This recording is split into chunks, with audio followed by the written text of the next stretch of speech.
up in the Bahamas tonight, 2 rallies, 2 party newcomers, and 1 goal. Ahead tonight, the FNM pitch to reclaim Bamboo Town as the PLP introduces a new face to Fort Charlotte. KFC could be facing a lawsuit as a standoff between staff and management stretches into a 3rd day.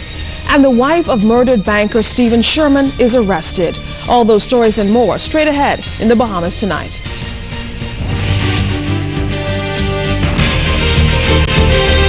Covering the islands of the Bahamas, ZNS Network presents The Bahamas Tonight.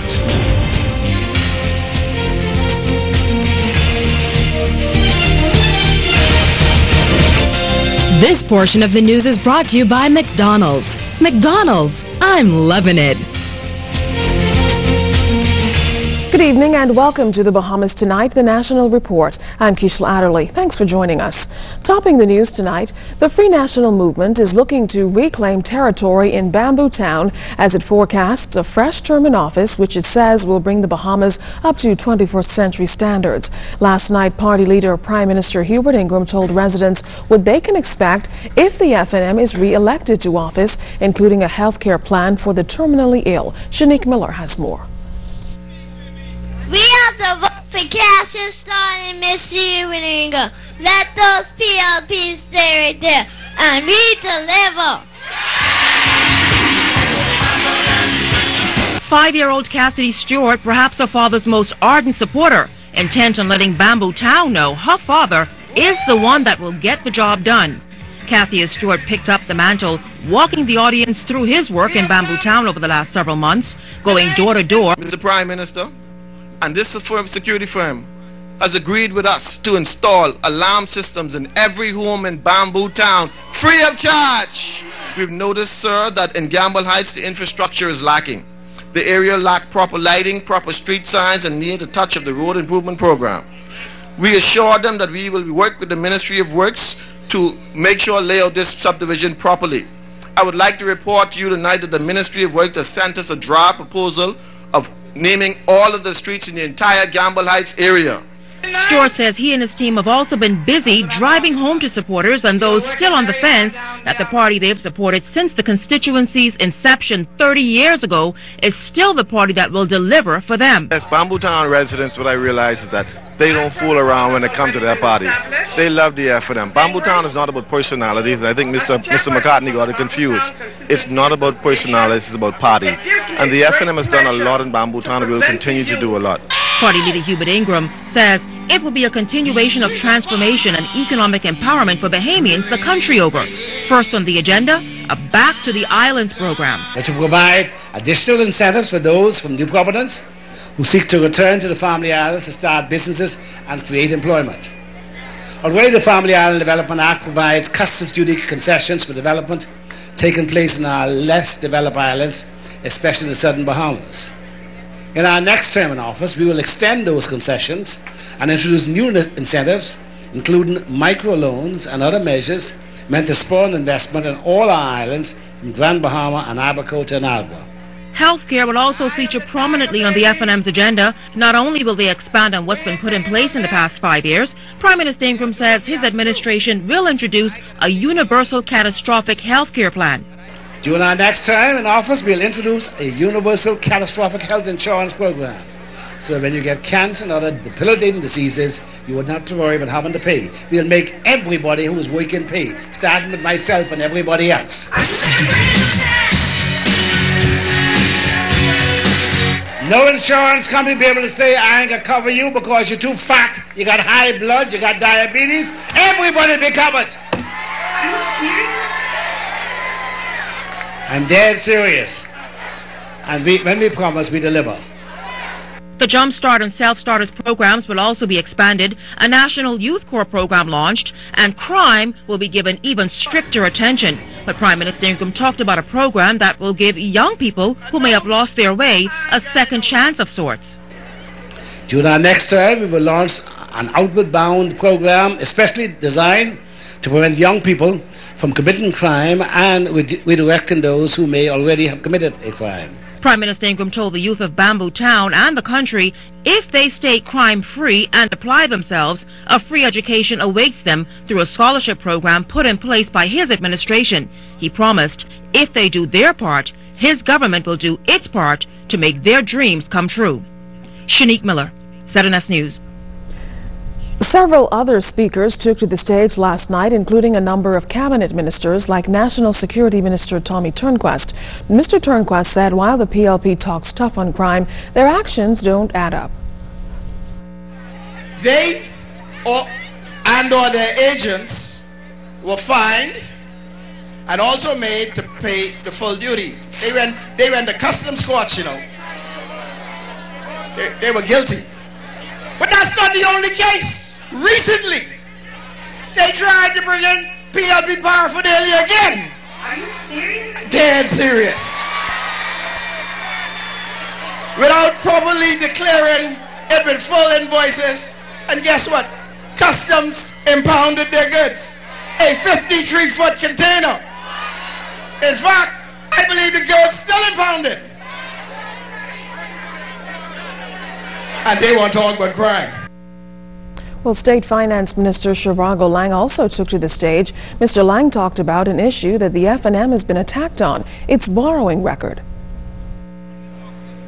That shuffler and jiver came to office in 2002, was kicked out of office in 2007. Do you know how much money he borrowed? He borrowed $800 million. Listen to me now.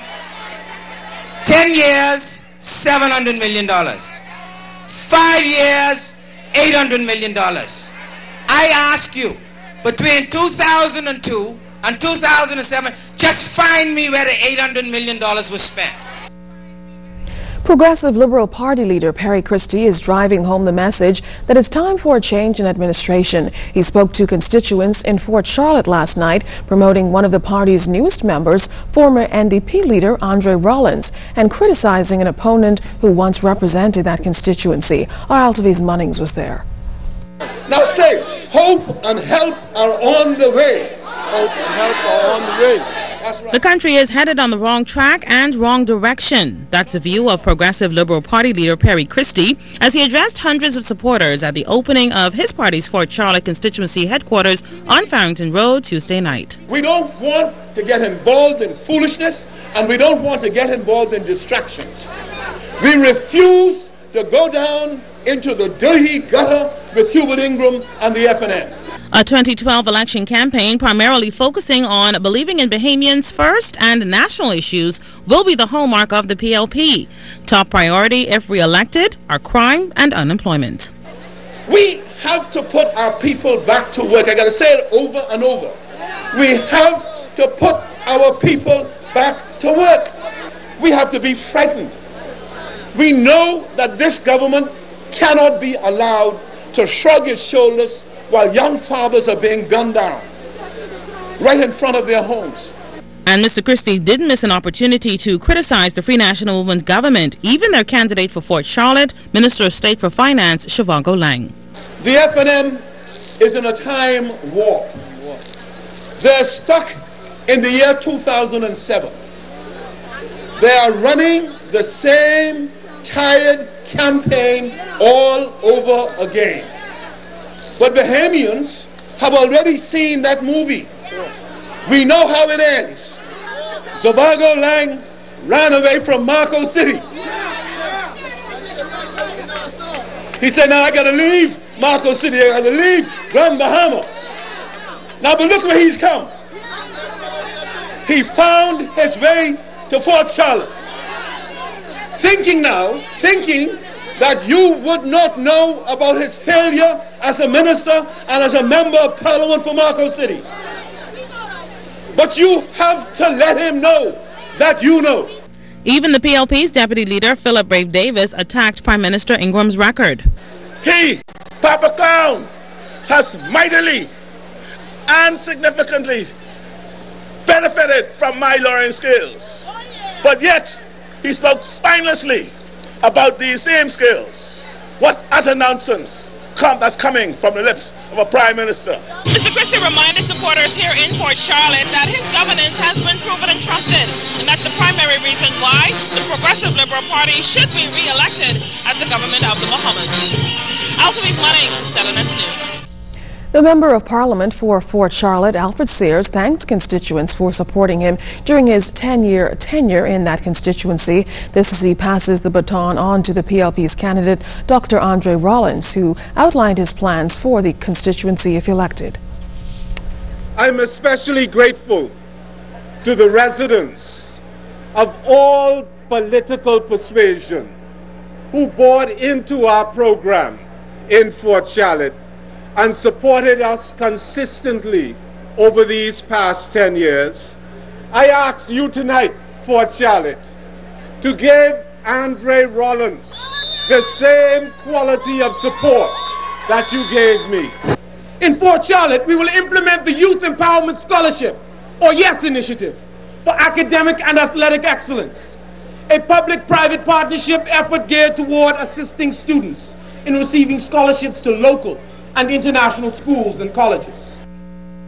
Well, the intensity of the election campaign was evident in the upper chamber this morning as senators continued debate on the Parliamentary Elections Act, which seeks to expand the voting pool and open our election process to independent observers, among other things.